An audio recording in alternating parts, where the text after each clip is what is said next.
계시는가요? 이상하게 우리 교회 그 지체들 가운데에는 저하고 페북 친구가 거의 없는 것 같아요. 왜 그런지 페북을 안 하시는지. 페북을 페이스북 다 아시죠? 예, 페북이 뭔지 다 아시죠? 예, 페북을 저는 한동안 꽤 열심히 했었습니다. 한 수년 전에요.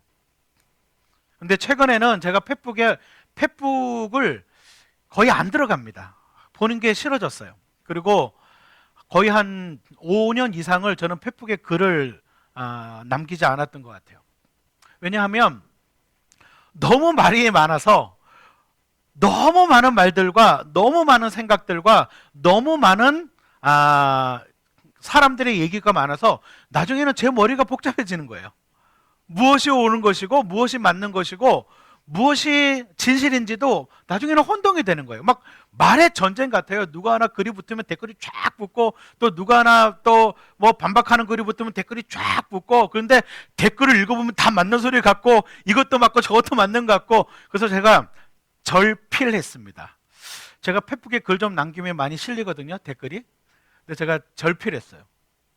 여러분, 우리가 사는 세상은요, 말의 홍수 속에, 말의 전쟁 속에 살아가는 것 같아요. 과거에는 사실 말이라는 게, 과거에는 얼굴과 얼굴을 대면하거나, 아니면은 제가 또 친필로 하나 글을 쓰면 말 타고 한 보름쯤 걸려서 그 글이 전달되고, 또 그 글이 저한테 올라면 말 타고 한 열흘쯤 와야 되는 시대에는 말의 홍수라기보다는 별로 말 들을 일이 없었는데, 지금은 SNS 있죠, 신문 방송 있죠, 뭐 매스미디어 있고, 그리고 뭐 이메일 있죠. 그러니까 막 여러 가지 말들이 홍수처럼 범람하는 시대인 것 같아요. 그래서 오늘 이 말의 전쟁 속에서 우리는 어떻게 진리를 외치며 살아갈 것인가, 어떻게 진리를 살아내는 사람으로 살아갈 것인가, 좀 이야기를 나누려고 합니다. 여러분, 오늘 우리가 읽은 시편을 한번 볼까요? 오늘 우리가 읽은 시편은 다윗의 간절한 외침으로 시작돼요. 시작 자체가 다윗이 막 외칩니다. 뭐라고 외쳐요? 주님 도와주십시오. 주님 도와주십시오. 뭔가 도와달라는 말로 시작해요. 그런데 여러분, 시편을 잘 읽어보시면 일반적으로 뭘 좀 도와주십시오라고 이야기를 하면 주로 어떤 이야기냐면, 개인적인 어떤 문제, 내가 지금 겪고 있는 개인적인 문제라든지, 아니면 내가 개인적으로 겪고 있는 고통 속에서 하나님 나를 좀 도와주세요라는 기도가 많아요, 시편에는 주로. 그런데 오늘 시편은 좀 다릅니다. 오늘 다윗이 겪고 있는 고통은 개인적인 차원의 고통을 넘었어요. 개인적인 차원의 고통을 이야기하는 것보다 더 확장되어져 있습니다. 1절을 한번 보십시오. 1절에서 다윗이 도와달라고 이야기하는데 뭐를 도와달라고 하는지 한번 잘 보세요. 1절을 다 같이 한번 읽어볼까요? 시작. 주님 도와주십시오. 신실한 사람도 끊어지고 진실한 사람도 사람 사는 세상에서 사라지고 있습니다. 그러니까 다윗은 지금 뭘 보고 도와달라는 거예요? 당시의 사회상을 보고 도와달라는 거예요. 지금 다윗의 이것은 개인적인, 물론 이런 사회 속에서 살아가는 개인적인 고통도 있겠죠. 근데 다윗이 지금 무엇을 고통하고 있냐면, 그건 내가 좀 어려워요, 내가 좀 힘들어요 라는 차원보다는 오늘 이 시편은 독특한 것이 뭐냐면, 당시의 세상을 바라보면서, 사회상을 바라보면서 가치관이 붕괴되어지고 진리가 왜곡되어지고 악이 판을 치는 세상을 보면서 다윗은 절망하고 있어요. 여러분, 가치관이 붕괴되고 진리가 왜곡되고 악이 판을 치는 세상을 보면 특별히 그런 세상 속에서 일어나는 현상이 뭐예요? 신실한 사람이 끊어진다는 것이죠. 즉, 경건하게 살고자 하는 사람들이 점점 살 수가 없게 된다는 것이죠. 진실한 사람들이 사라져 간다는 것이죠. 여러분, 여기에 다윗이 이렇게 얘기하죠. 신실한 사람도 끊어지고, 그 다음 뭐라고요? 진실한 사람도 사람 사는 세상에서 사라지고 있습니다 라고 얘기할 때, 여기 진실한 사람은 우리가 원어 얘기 많이 하지만 히브리어로 에모님이라는 뜻인데, 이게 영어 성경에는 더 페이스풀로 나와 있어요. 페이스풀에 THE가 붙으면 페이스풀을 명사로 쓰는 거죠. 더 페이스풀은 뭐냐면 하나님의 언약을 신실하게 지키는 사람들, 이게 진실한 사람이에요. 여기서 진실한 사람이라는 것은 단순하게 뭐 착하고 약속 잘 지키고 이런 차원이 아니고요. 여기서 진실한이라는 것은 하나님의 언약을 신실하게 지키는 자라는 겁니다. 그런데 다윗이 지금 당시 그가 살아가는 사회 속에서 사람들의 타락상을 보고 있습니다. 이스라엘 백성, 여전히 여러분 오해하시면 안 돼요. 다윗이 보고 있는 이 세상, 다윗이 살고 있는 이 세상에는 이스라엘 백성들이 여전히 율법을 알고 있어요. 여전히 제사의식은 남아 있어요. 이들은 여전히 함께 모여서 하나님께 제사하고 있고, 이들은 여전히 하나님의 율법을 이야기하고 있습니다.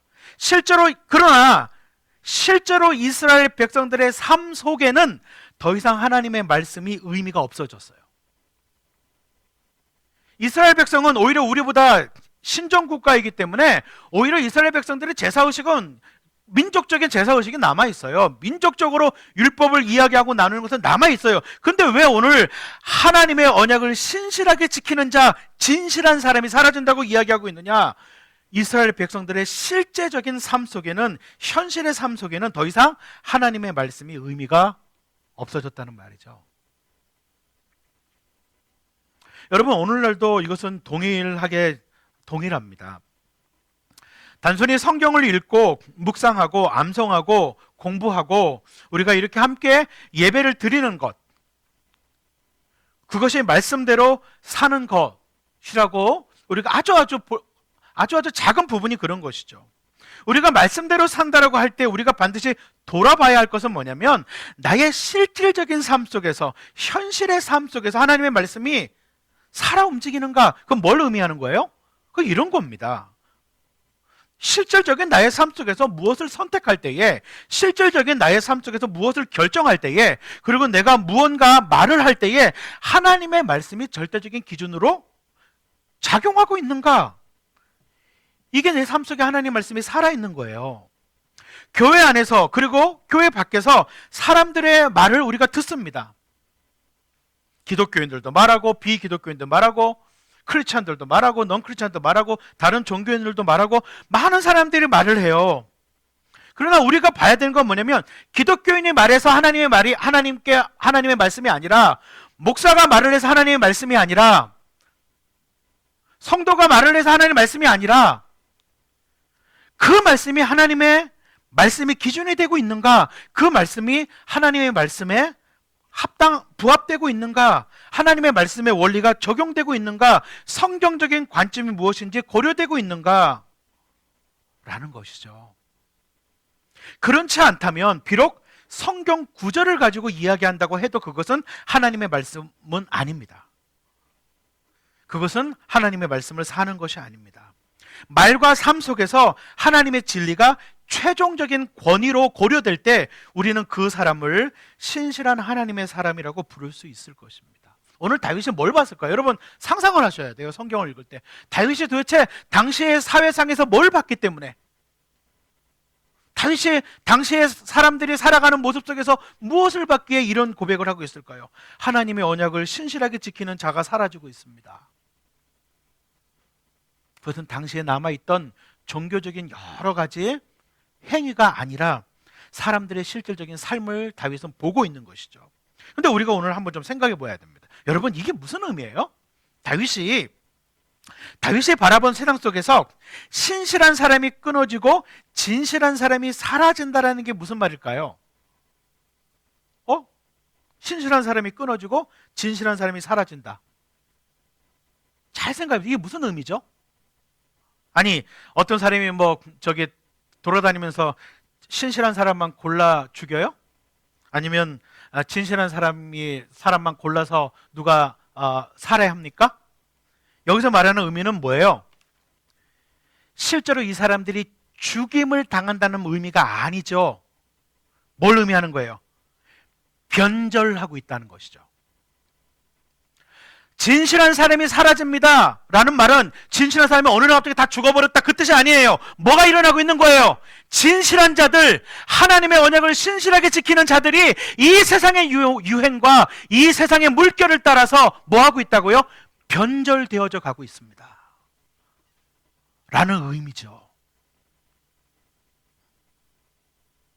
더 이상 신실한 자로, 더 이상 하나님의 말씀을 따르는 자로, 진실한 자로 남아있지 않다는 것이죠. 이것은 죽음이 아니에요. 변절을 말하는 것입니다. 또한 뭐예요? 숨어 들어가는 것입니다. 세상을 살다 보니까 말씀대로 사는 거 불가능해. 말씀은 말씀이고 삶은 삶이지, 이거 불가능한 거야. 괜히 혼자 거룩한 척 하지 말자. 괜히 그냥 조용히 입 다물고 있으면 중간이나 가지. 그냥 튀지 말고 적당히 묻어가자. 말씀은 말씀이고 현실은 현실이지. 그러면서 점점 세상 속에 녹아져 가고 진리를 외치지 않아요. 정체성을 잃어가요. 세상 사람처럼 되어가요. 그리고 그리스도인의 정체성을 드러내기를 꺼려해요. 다윗이 지금 그거 보는 거예요. 그의 주변에, 그의 사랑하는 사람들 가운데, 그가 아는 사람들 가운데 점점 변질되어 가고 점점 숨어가는 사람들을 보면서 그는 이렇게 외쳐요. 하나님 도와주십시오. 하나님 도와주십시오. 여러분, 왜 이런 일이 일어나요? 왜 이런 일들이 일어날까요? 실질적으로 우리에게 영향을 끼치고 우리의 생각을 혼란하게 하고 더 이상 하나님을 예배하지 못하게 하는, 섬기지 못하게 하는, 하나님을 더 이상 따라가지 못하게 하는 일들이 그렇게 만드는 게 뭐예요, 여러분? 무엇이 우리의 생각을 혼동하게 만들어요? 무엇이 우리의 마음을 흔들리게 만들어요? 무엇이 우리가 진리로 외치지 못하게 만들고 무엇이 우리로 하여금 하나님을 따라가지 못하게 만듭니까? 우리 주변에 전쟁처럼 우리를 공격하는 말들, 우리 주변에 홍수처럼 공격하는 말들. 오늘 얼마 전에 우리 교회하고도 아주 가깝게, 우리 공동체하고도 이렇게 우리 공동체도 참 다른 교회를 다니시지만 우리 공동체를 참 소중하게 여기는 어떤 분이 갑자기 신앙이 이상해졌어요. 예수님의 부활이 진짜 부활이 아니라는 둥, 갑자기 신앙이 이상해졌어요.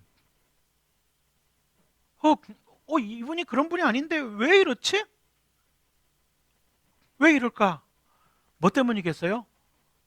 어떤 말들을 들어서 그렇죠. 그게 미디어를 통한 말이건 유튜브를 통한 말이건 아니면 그게 사람과 만난 거건 어떤 말들인 거죠. 우리는 세상을 살아가면서 수많은 말을 들어요.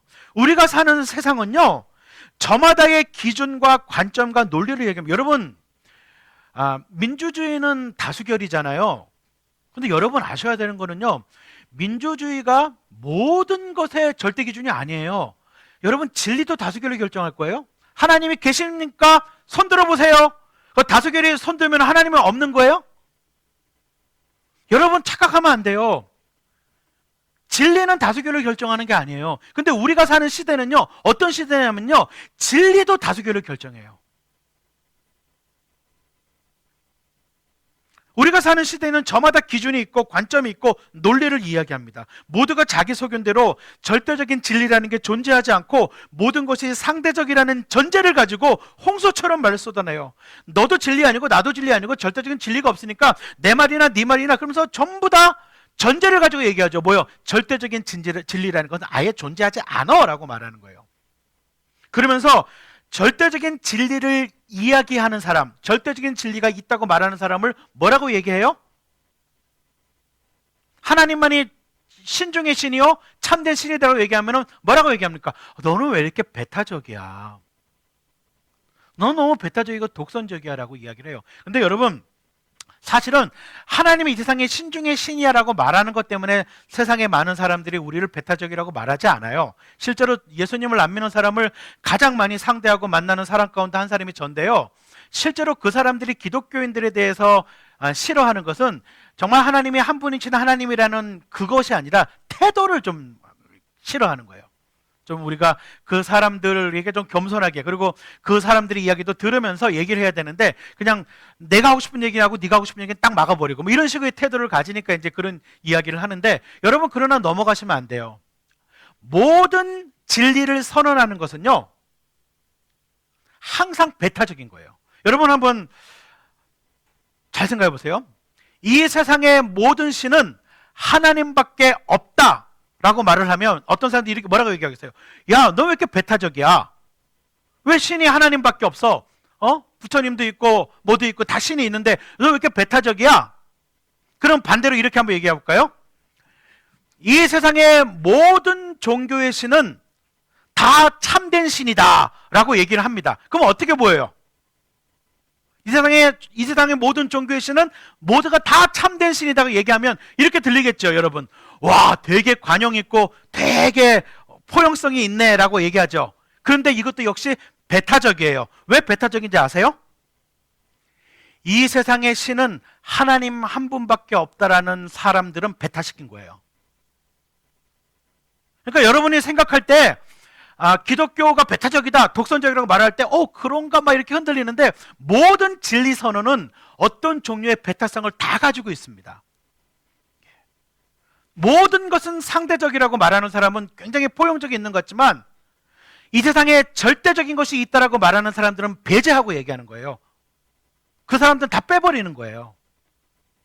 그러니까 여러분들이 이 세상을 살아가면서 많은 말을 듣고 많은 말들이 말에 막 흔들리고 그럴 때에, 그리고 홍수처럼 말을 쏟아내고 우리가 유혹을 느끼고 흔들릴 때에 내가 믿고 있는 하나님의 말씀에 대한 절대적인 진리에 대한 확신, 그리고 그 말씀을 삶에 적용하는, 그리고 그 원리를 삶 가운데 살아내는, 그리고 그 말씀이 진짜 의미하는 것이 무엇인지를 복합적으로 이해하지 않으면 이 시대는 말씀 속에서 살아가기 어렵습니다. 여러분, 성경책만 10번, 100번, 1000번 읽어도요, 성경책을 100번 읽은 것이 즐거운 게 아니에요. 성경이 말씀하고 있는 전체적인 원리가 뭔지, 그 말씀의 의미가 무엇인지, 그리고 성경의 말씀이 우리 시대에 어떻게 적용되어지는지, 그리고 그 성경의 말씀이 보편적으로 적용할 것인지, 그 시대에만 적용할 것인지, 문자 그대로 적용해야 될 것인지, 정신을 적용해야 될 것인지, 이런 복합적인 이해가 되지 않으면 성경을 100번,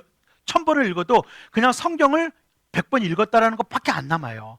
말씀을 진리로 살아낸다는 것은 성경책을 단순하게 몇 번 읽었냐의 차원이 아니라는 것이죠. 그래서 우리 교회는 지금도 디딤돌도 하고 있고 다양한 교육과 훈련들이 존재하고 있습니다. 여러분들이 얼마든지 누리실 수 있어요.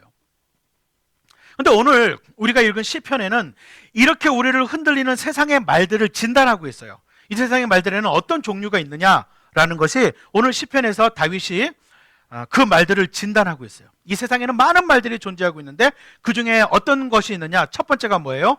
거짓말. 거짓말이 있다는 거예요. 거짓말의 본질이 뭐예요? 거짓말의 본질은 남을 속이는 것입니다. 진실을 감추는 것입니다. 또한 교묘하게 진실을 보지 못하게 만드는 것입니다. 여러분, 거짓말이라는 것은요, 제가 이 컵의 안에, 이 컵 안이 사람이 먹는 물로 만들어서는 안 되는 이런 어떠한 납성분이 들어가 있는 걸로 만들어져 있는데, 이 바깥에는 사람 인체에 들어가도 괜찮은 스테인리스로 만들어져 있어요. 그럼 제가 이렇게 얘기하겠죠. 여러분, 이 컵은 인체에 굉장히 좋은 컵입니다. 이 컵은 스테인리스로 만들어져 있습니다. 스테인리스는 사람 몸에 이렇게 좋고 저렇게 좋고 아무리 물을 많이 먹어도 사람 몸에 해롭지 않습니다. 얘기하면 맞는 말이 틀린 말이에요. 맞는 말이죠. 스테인리스는 정말 그런 거거든요. 그리고 얘는 겉에 스테인리스로 만들어져 있거든요. 근데 제가 뭘 말하지 않은 거예요? 이 속에 있는 거 말하지 않은 거죠.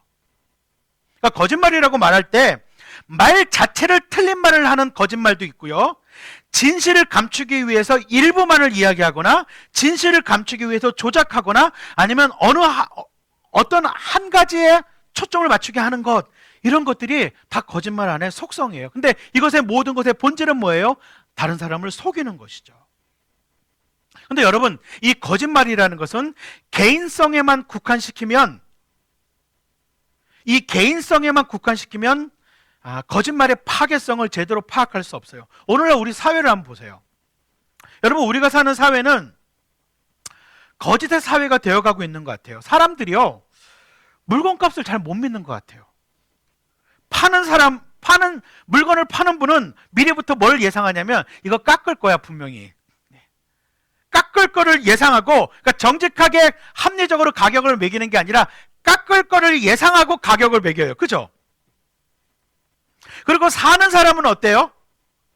처음 부르는 값은 진짜가 아니라고 생각하고 사요. 예, 서로 못 믿는 거죠. 한쪽은 깎을 거를 예상하고 왕창 불러서 좀 내려가고, 한쪽은 이 사람 처음 부르는 값이 진짜가 아니야 라고 물건을 사요. 여러분, 음식을 먹으면서 여러분은 잘 드시나요? 제가 아는 분들은 음식을 드시면서 김치는 절대로 안 먹는 분들이 많으세요. 중국산 김치 못 믿어. 우리는 음식을 먹으면서 불안해해요. 가게 음식점에 붙어있는 원산지 어디 이 원산지를 못 믿어요. 우리 교회 어떤 분은 해산물을 안 좋아하시거든요. 다 일본에서 온 것일 수 있다고? 예, 일본에 원전 그 문제가 있잖아요. 사람들이 원산지를 보면 심지어는요, 이거 유기농입니다. 그것도 안 믿어요. 이거 진짜 유기농 아닐 거야. 이거 말은 유기농인데 이거 진짜 유기농 아닐 거야. 유기농이라고 해도 못 믿어요. 국내산이라고 해도 안 믿어요. 자동차에 기름을 넣을 때, 여러분 주유소에 기름 넣을 때 보세요. 이따만한 플랜카드에 뭐라고 써 있어요? 정품 정량이 아니면 100배를 변상합니다. 그 말이 의심스럽지 않아요? 여러분? 뭐 저렇게까지 정품 정량이 아니면 100배를 보상합니다. 그 말, 왜 저 말을 저렇게 강조해서 붙여놨지? 오히려 그 말을 사람들이 의심한다고요. 주유소의 말을 못 믿어요. 그런 말 하는 것 자체가 의심스러워요. 우리가 읽는 신문이든 뉴스도 각자가 누구 편에서 이야기하는 것 같아서 이쪽 저쪽을 다 의심해요. 우리는 정부의 말도 믿지 못하고요. 정부가 괜찮다고 하면 의심이 되고 안전하다고 하면 불안하고, 우리가 사는 세상은 개인의 거짓말을 넘어서 집단과 공동체와 사회 전반에 녹아져 있어요. 여러분, 이게 수천 년 전에 다윗이 바라본 당시의 세상도 그랬다는 거예요. 그러니까 거짓말이라는 것은 개인의 거짓말을 넘어서 사회와 문화 속에 들어가 있는 거예요. 다윗이 왜 세상을 바라보고 지금 절망하고 하나님 도와주세요라고 말하고 있어요? 다윗은 거짓말이 판을 치고 있는 세상을 보고 있어요. 두 번째는 뭐예요? 다윗이 바라본 진단은 뭐예요? 두 번째는 뭐예요? 아첨하는 말이에요. 아첨이라는 것은, 이건 할라코트라고 그러는데, 이건 미끄럽다, 부드럽다는 뜻이거든요. 아주 이해가 쉽죠? 아첨이라는 말이, 그죠? 여러분, 아첨은요 항상 듣기 좋아하고 굉장히 부드러워요. 근데 여러분, 아첨을 이런 걸로 생각하시면 안 돼요. 우리 드라마 같은 거 볼 때 드라마의 사극 같은 거를 보면은요, 우리는 딱 봐도 뭐를 알아요? 간신과 충신을 구분해요. 드라마는 딱 보면 간신으로 나오는 분들은 목소리가 간신이에요. 충신은 전하고요, 간신은 전하, 이게 다르다니까요. 예, 드라마는 간신과 충신이 눈에 보여요. 근데 우리가 사는 세상은 안 그렇잖아요. 그러니까 드라마로 세상을 이해하는 사람은 정말 나이브한 사람, 너무 순진한 사람이에요. 여러분, 이런 건 아첨이 아니에요. 이런 아첨은요, 이렇게 아첨한 사람 없어요. 누가 저를 보고 목사님 너무너무 날씬하세요, 바람 불면 날아갈 것 같아요, 거기에 제가 넘어가요? 이거 그렇게 하는 사람은 아첨이 아니에요. 그 날 놀리거나 아니면은 장난치는 거지. 그 아첨은요 그렇게 겉으로 드러나지 않아요. 너무 부드럽고요, 너무 미끄럽고요, 너무 부드러워요. 그래서 분별하는 게 정말 어려워요. 옛날에 왕들이 바보라서 충신과 간신을 구분하지 못했겠어요? 아첨이 왜 무서우냐면 판단을 흐리게 만듭니다. 상황과 상태를 정확하게 판단할 수 없게 해요. 이 아첨은 종종 어떤 가면을 쓰고 우리를 찾아오냐면 위로라는 가면을 쓰고 찾아옵니다. 때때로 우리는 누군가를 위로할 때 또는 격려할 때 잘못된 것을 그냥 위로하고 넘어가는 것을 아첨이라고 생각해요. 그것이 아첨에 속하는 것이에요. 예를 들어 볼까요? 어떤 사람이 나한테 어떠한 성경에 정말 아주 명백하게 성경에서 금기하고 있는 어떤 잘못된 잘못을 고백했어요. 근데 이게 명백하게 하나님 앞에서 잘못이고 죄예요. 그리고 그 말하는 사람은 그 죄 때문에 너무나 힘들어하는 거예요. 그러면 듣는 사람은 무엇에 초점을 맞추어야 돼요? 이 사람이 그 죄에서 어떻게 벗어날 수 있고, 이 사람이 어떻게 그 죄를 이겨낼 수 있고, 그리고 이 사람이 그 죄를 그 죄 가운데 계속해서 빠져 사는지, 이것을 주목해야 돼요. 근데 너무나 많은 사람들은 참 힘들겠다, 뭐 사람이 그럴 수도 있지, 우리의 연약함을 하나님은 잘 아셔, 그분이 다 이해하실 거야, 그분이 여전히 너를 사랑하셔, 이러고만 넘어가면 이건 아첨이에요. 이러고만 넘어가면 이거는 위로의 가면을 쓴 아첨입니다. 상대방의 죄에서 벗어날 수 있도록 함께 기도하고 도와주고, 또 자신의 죄를 아파하지만 벗어나려는 의지가 약하다면 죄의 심각성도 깨닫게 해주고, 그러면 안 돼.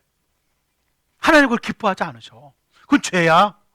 너 그거 벗어나야 돼. 내가 어떻게 도와줄까? 내가 널 그것에서 벗어나는 삶에 내가 어떻게 동참해 줄까? 내가 어떻게 너를 도와줄 방법이 없겠니? 이렇게 나가야지. 우리는 다 죄인이야, 우리는 다 연약해, 그리고 그냥 넘어가면 그것은 사랑이 아니에요. 그것은 아첨입니다. 우리가 사는 세상은요, 듣기 좋은 말만 해요. 저는요, 제일 듣기 싫어하는 말이 살 빼라는 말입니다. 그런데 살 빼라고 말하는 분들에게 고마워해요. 왜냐하면 저의 건강을 생각해서 하시기 때문에. 그렇다고 오늘 예배 끝나자마자 다 오셔가지고 저보고 목사님 살 좀 빼시 이러지 마세요. 알고 있으니까요. 예, 제가 지금 다이어트를 다시 시작하려고 그러는데 알고 있어요. 그런데 목사님 딱 보기가 좋아요, 목사님은 완전히 표준 체격이에요, 그러지 마세요. 그건 아첨이에요. 그 말에 넘어가지도 않겠지만, 여러분, 서로를 향한 립서비스가 사랑이 아니에요. 립서비스가 늘어가는 것과 친절과 배려가 늘어가는 것이 아니에요. 공동체 안에서 립서비스가 늘어간다, 물론 그렇다고 해서 막 그냥 저기 막 함부로 얘기하고 사랑으로 얘기하지 않고 상대방에게 상처, 이런 건 다르겠죠. 그죠? 우리가 사랑으로 얘기를 하고 1대1로 이렇게 얘기하고 해야 되겠지만, 공동체 안에 립서비스가 늘어가는 것, 우리 사회 안에 립서비스가 늘어가는 것이 친절이 가득한 사회, 배려가 가득한 사회가 되는 게 아니라는 것입니다. 아첨을 많이 해야지 먹고 살 수 있는 사회는 하나님의 관점에서 건강한 사회가 아닙니다. 여러분, 우리 사회가 많이 발달된 게 뭐예요? 서비스가 많이 발달됐잖아요. 우리 사회는 서비스가 굉장히 발달된 사회예요. 서비스 산업이 사실은 제조업보다 더 큰지도 모르겠어요. 제가 지금 산업의 크기를 잘 모르겠는데 서비스 산업이 제조업보다 더 큰지도 모르겠어요. 근데 서비스 산업은 대체로 뭐로 먹고 사냐면 립 서비스로 먹고 사는 거예요. 사실 아첨을 많이 해야지 먹고 살 수 있는 사회는 하나님의 관점에서 건강한 사회는 아니죠. 다윗은 뭘 많이 받는지 아세요? 다윗은 보세요, 왕이잖아요. 그리고 다윗은 자기 밑에 신하들이 많았잖아요. 그러니까 다윗은 실제로 어떻게 해요? 자기를 향해서 아첨하는 사람들을 많이 만나는 사람이에요. 다윗이 이 아첨하는 말에 물들지 말 것을 얘기합니다. 세 번째가 다윗이 뭘 얘기해요? 세 번째는요, 두 마음을 품는 말을 이야기합니다. 이것은 두 가지 해석이 가능해요. 두 마음을 품는 말이라는 게 뭘까요? 이 두 마음을 품는 말은 두 가지 해석이 가능한데, 잘 들으세요. 말과 행동이 분열된 상태에서 자기도 정확히 모르는 말을 한다는 해석도 있고, 나도 내가 무슨 소리 하는지 정확히 모르고 하는 말이 있어요. 진짜 내 마음이 뭔지도 모르고 하는 말이 있어요.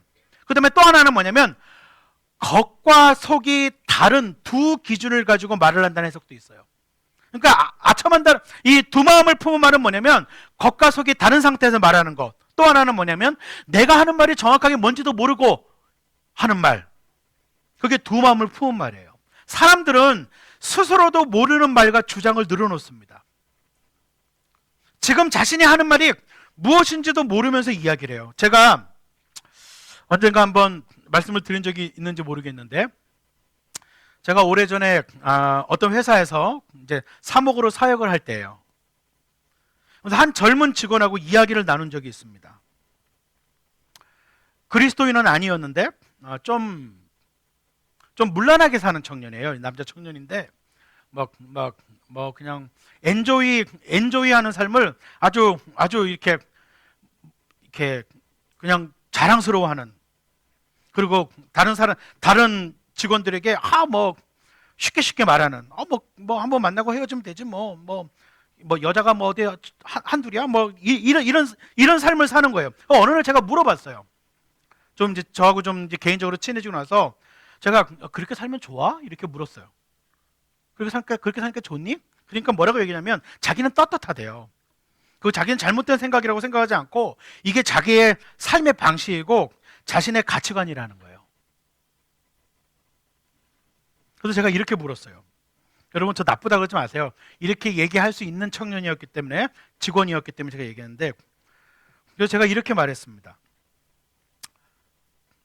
야, 너하고 똑같은 삶을 살았던 사람을 아내로 만나도 괜찮은 거지?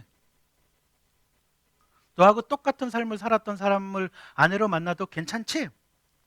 그럼 너 이 다음에 결혼해서 자녀 나오면 너하고 똑같은 삶을 살아도 전혀 문제 없지? 얼마나 좋은 삶이야. 신념 있는 삶인데. 그리고 네가 아들이나 딸을 낳았는데 네 아들과 딸이 너하고 똑같은 삶을 살았던 배우자 만나도 오케이지?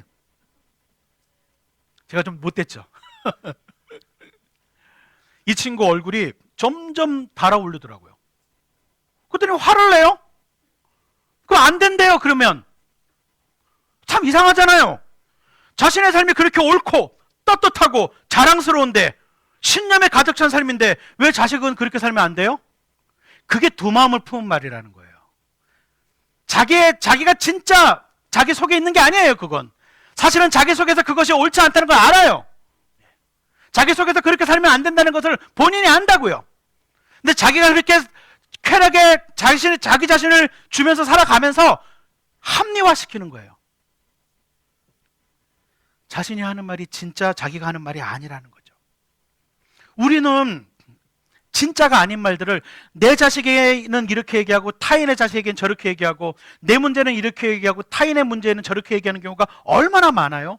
때에 따라 기준이 바뀌고 본심이 아닌 말들을 늘어놓고 여러분 우리의 일터에서나 학교에서나 사람들의 말을 들어보십시오. 얼마나 많은 사람들이 자기도 모르는 말을 늘어놓습니까? 이게 다윗이 살았던 그리고 우리가 살고 있는 세상이에요. 그리고 네 번째는요, 위협하는 말입니다. 3번에 여러분 3절에 뭐가 나와요? 한번 따라할까요? 큰 소리 치는 큰 소리를 쳐야 되는데 작은 소리가 나오네요. 다 같이요. 큰 소리 치는 모든 혀. 이게 위협하는 말이에요. 큰 소리 치는 모든 혀.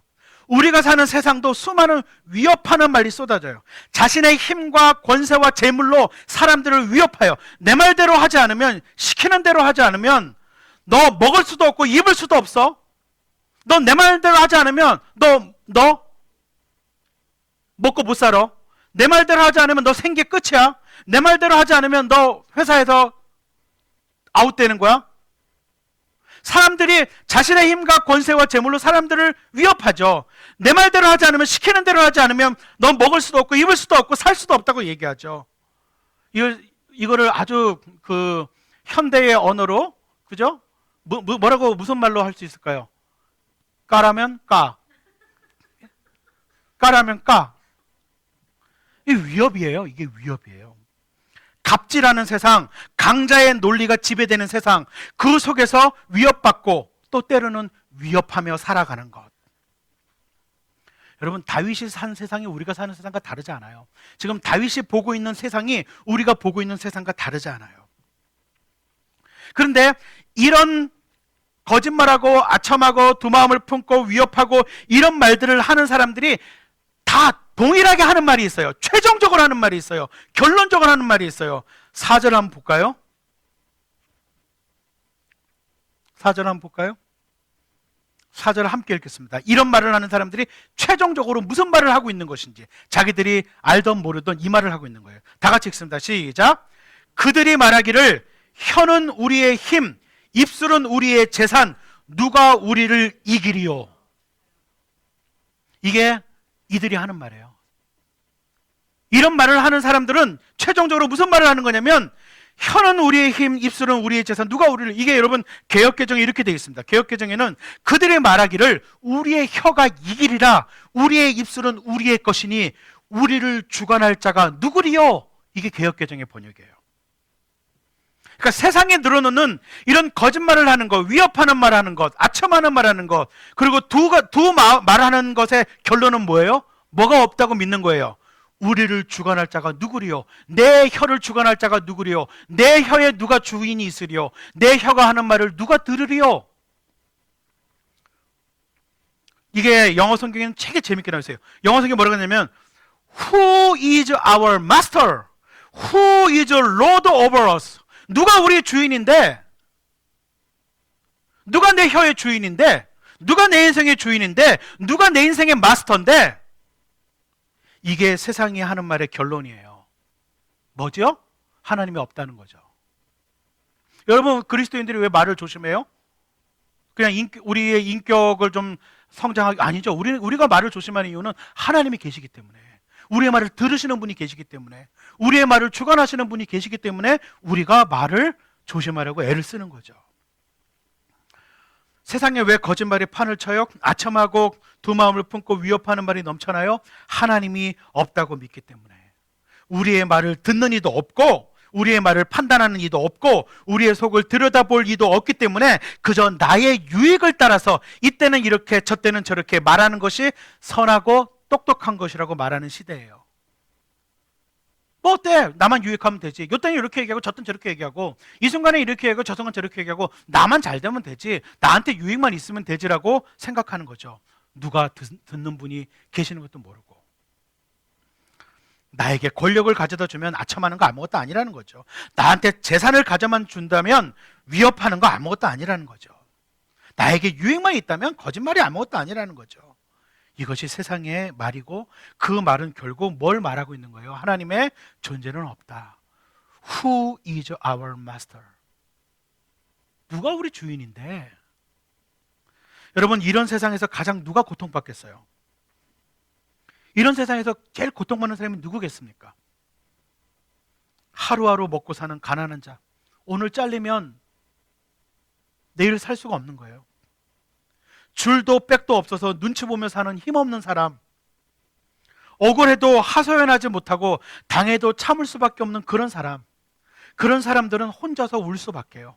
혼자서 탄식하고 혼자서 고통에 신음하고, 사회는 외면하고 이들은 외면당하고 부르짖습니다. 오늘 다윗이 그런 세상을 보고 있어요. 수천 년 전에. 너무나 비슷하죠, 인간 사회가. 어쩌면 더하지 않을까요? 자, 그런데 여러분, 우리가 이런 세상을 살면서 우리가 어떻게 노래할 수 있어요? 우리가 이런 세상에 살면서 우리가 진리를 끝까지 외치면서 살아갈 수 있을까요? 이거를 믿지 않으면 불가능해요. 5절을 볼까요? 5절을 함께 읽겠습니다. 시작. 주님은 말씀하신다.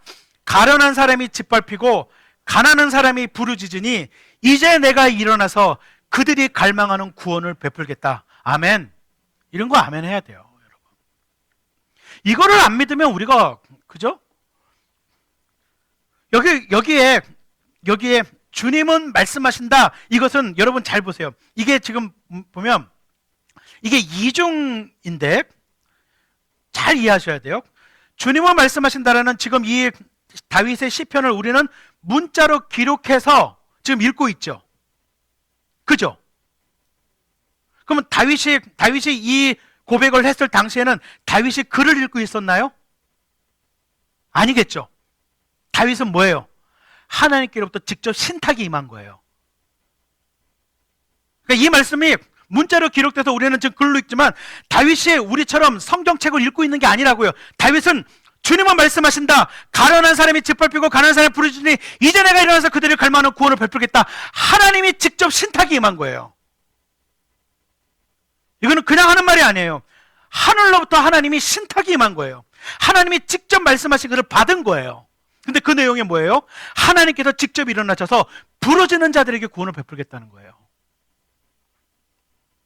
여러분, 우리가 믿는 게 뭐예요? 우리가 아는 게 뭐예요? 저들은 하나님이 없다고 말하지만 우리는 하나님이 계심을 압니다. 우리는 우리를 보시는 하나님을 알아요.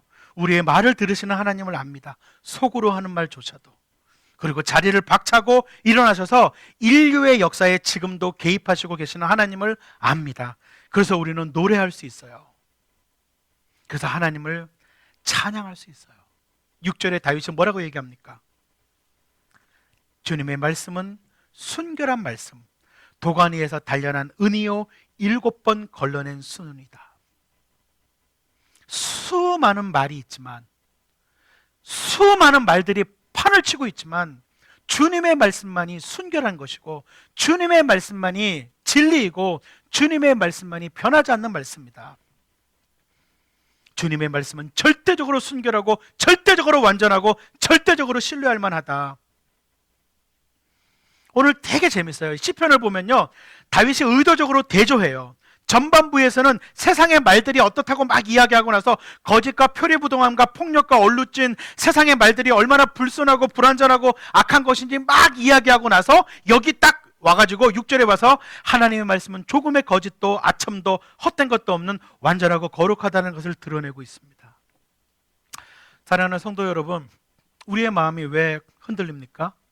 때로는 우리의 마음이 왜 낙심합니까? 때로는 왜 우리의 가치관이 흔들립니까?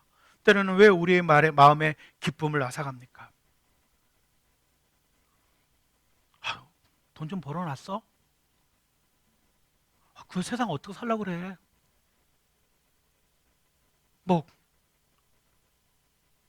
미리 좀 방비해놨어요? 그 말 딱 듣는 순간 나를 이렇게 보면 기쁨이 싹 사라지는 거죠. 그죠?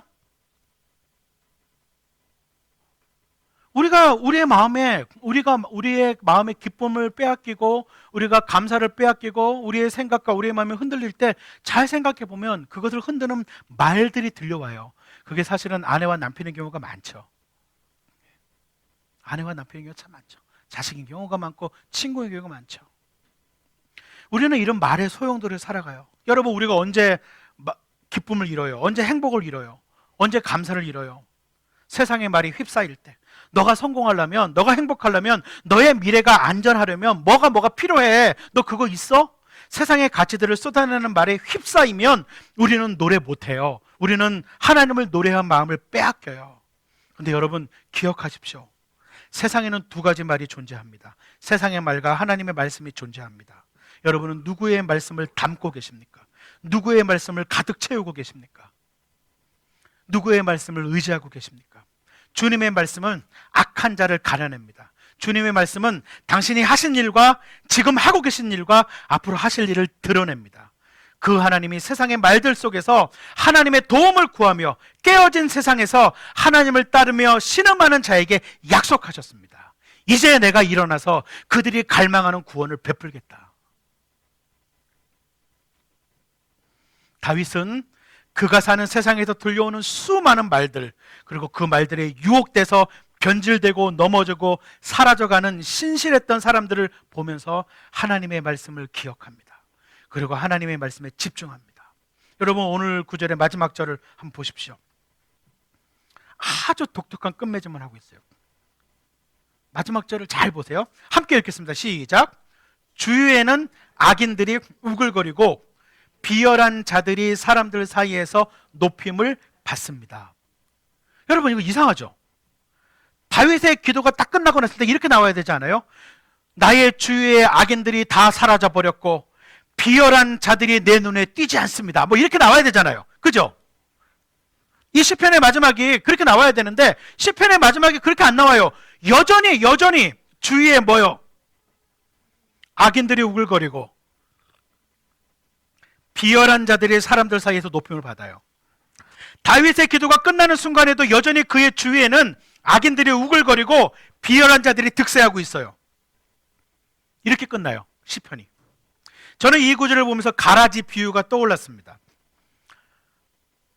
마지막 그날의 세상에서 마지막 그날까지 밀과 가라지는 끝까지 같이 갑니다. 하나님의 말씀과 가라지의 말 사이에서 선택하고 무엇을 따를지 결정하면서 끝까지 경쟁하며 가야 합니다. 다윗의 기도는 끝났지만 세상은 여전히 변한 것 같지 않습니다. 여전히 악인들이 우글거리고 비열한 자들의 말들이 세상에서 높임을 받습니다. 그러나 다윗은 알고 있었습니다. 하나님의 말씀대로 세상은 끝날이 올 것이고 세상의 거짓말쟁이들은 심판을 받을 것이며 선함과 깨끗함과 진리의 말로 가득한 세상이 올 것을 믿었습니다. 그 다윗은 오늘도 세상을 살아가며 이렇게 기도합니다. 주님, 주님께서 우리를 지켜주십시오. 지금부터 영원까지 우리를 지켜주십시오. 여러분, 우리는 오늘도 말을 듣고 살아갈 것입니다. 이 예배가 끝난 이후에도 말을 들을 것입니다. 아내와 남편으로부터, 친구로부터, 부모와 자식으로부터 세상의 수많은 말들을 들을 것입니다. 그 말에 나를 뺏기지 마십시오. 그 말에 나를 던지지 마십시오. 그 말이 나를 지배하게 하지 마십시오. 하나님의 말씀이 나를 다스리게 하십시오. 그래서 우리는 오늘도 노래할 수 있습니다. 이 세상 속에서 진리를 외치며 하나님을 찬양하며 살아갈 수 있습니다. 기도하겠습니다. 오늘 우리 다 같이 주님 앞에서 1분간 침묵하며 오늘 말씀 가운데 하나님이 내게 주시는 말씀과 음성에 귀를 기울이며 다 같이 1분간 침묵하겠습니다.